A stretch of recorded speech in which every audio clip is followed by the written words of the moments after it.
तुम लोग नहीं बोलना, तो जे एम और एल दोनों रेखाएं एक दूसरे की क्या है, क्या नाम तुम्हारा, बोलो तो, बराबर है एक दूसरे के, समांतर हैं। एम और एल दोनों एक दूसरे के क्या है, समांतर हैं। एम समांतर एल के, और जिसमें ए रेखा जो बनी हुई है एम एक प्रतिच्छेदी रेखा है। इसमें जो कोण बना दिए गए हैं ये सभी कोण दोनों के लगभग एक से बनाए गए। इनके नाम भी हमने लिख दिया है, और जब नाम लिख दिया गया है तो इसकी पहचान होगी कि कोण एक का एकांतर कोण है, कोण चार का संगत कोण कौन है, आसंग कोण, आसन्न कोण कौन है, शीर्षा भी वो कोण कौन है। तो इसमें हमने पहले पॉइंट में लिखा कि कोण एक ये वाला कोण एक का कोण तीन शीर्षा भी मुख कोण है जो आपस में बराबर होता है।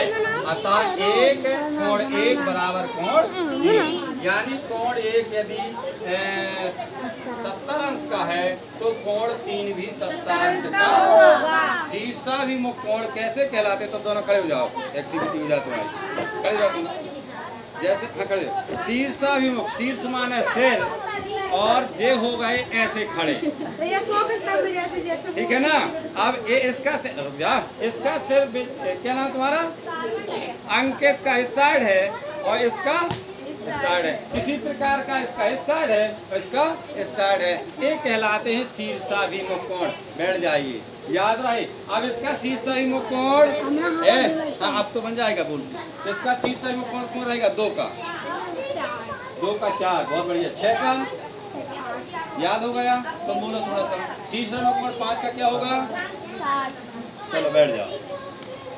अब इसी प्रकार से दूसरा नियम, कोण एक का कोण 7 एकांतर कोण है जो आपस में बराबर होते हैं, अतः कोण एक बराबर कोण 7। कोण एक का एकांतर कोण 7, कोण 2 का एकांतर कोण 8, और कोण 3 का एकांतर कोण 5, और कोण 4 का एकांतर कोण 6। अब एक बता दिया, एक के नमूने से आप सभी लोग आंकड़ा कर सकते हो कौन कहाँ पर। इस प्रकार से अब हम पूछते हैं, हाँ खड़ी जाता हूँ, क्या नाम है तुम्हारा, है आकांक्षा। अब बता बेटा, 2 का एकांतर कोण कौन होगा, 2 का 8, 2 का एकांतर कोण 8, क्योंकि 1 का एकांतर कोण 7 है, 1 का एकांतर कोण 7। चलो ठीक है, इसी प्रकार से सभी समझना। और एकांतर कोण आपस में क्या होते हैं, बराबर होते हैं, यानी एक यदि 80 का है तो 7 भी 80 अंश का होगा। कोई इसमें संशय, क्योंकि जब आप रेखा गणित में पहुंचोगे, त्रिभुजों में चतुर्भुजों में पहुंचोगे, तो यही आपको पूरा समझना पड़ेगा।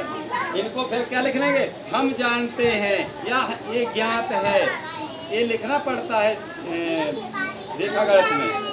हम जानते का मतलब तुम पहले याद कर चुके हो, इसलिए मैं पहले बता देता हूँ आप लोगों को। अब देखिए तीसरा जो नियम है, कोण 4 का यहाँ से ना निकले, आसन्न कोण है। आपस में बात करोगे, फिर जब हम पूछेंगे तो 4-10 दिन बाद तो पिछड़ जाएगा, इसलिए अच्छे से बिल्कुल ठीक समझ लो अच्छे से। कोण 4 का कोण 5 आसन्न कोण है जिसका योग 180 अंश होता है। अतः कोण 4 धन कोण 5, यानी इसके अंश और इसके अंश बराबर 180 अंश है, यानी कोण 4 और कोण 5 दोनों आसन्न कोण हैं।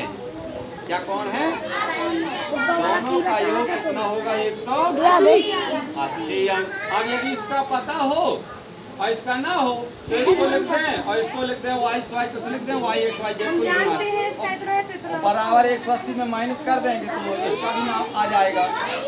ठीक है ना।